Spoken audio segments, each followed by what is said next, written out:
بسم اللہ الرحمن الرحیم۔ جنرل نالج کے چند نئے سوالات لائی ہوں آج آپ لوگوں کے لیے اس ویڈیو میں۔ دو بھائی ایک ہی زمانے میں پیغمبر تھے، نام بتائیے۔ حضرت ہارون علیہ السلام اور حضرت موسیٰ علیہ السلام۔ حضرت نوح علیہ السلام کی کشتی جس پہاڑ پر رکی وہ کس ملک میں ہے؟ ترکی میں، کوہ جودی۔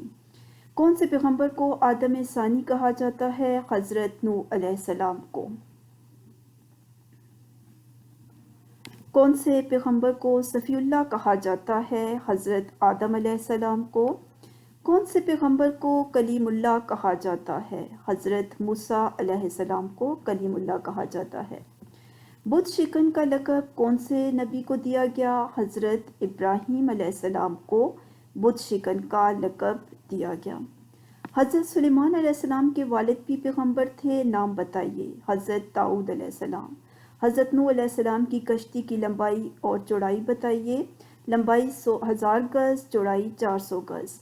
حیوانوں کی بولیاں سمجھنے والے پیغمبر کا نام بتائیں۔ حضرت سلیمان علیہ السلام۔ وہ کون سے پیغمبر تھے جن کے ہاتھ میں لوہا نرم ہو جاتا تھا؟ حضرت داؤد علیہ السلام۔ انجیل کون سے پیغمبر پر نازل ہوئی؟ حضرت عیسیٰ علیہ السلام۔ حضرت اسماعیل علیہ السلام کی والدہ کا نام بتائیں۔ بی بی ہاجرہ علیہ السلام۔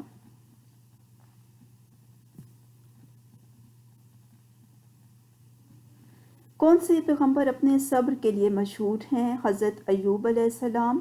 حضرت ابراہیم علیہ السلام کس شہر میں پیدا ہوئے؟ بابل میں۔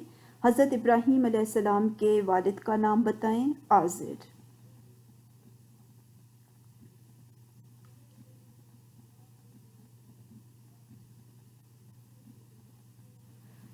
Please like and share the video and subscribe my channel. Thank you. ضرور ویڈیو کو لائک کریں، شیئر کریں۔ اگلی ویڈیو کے آنے تک آپ اجازت دیں۔ اللہ حافظ۔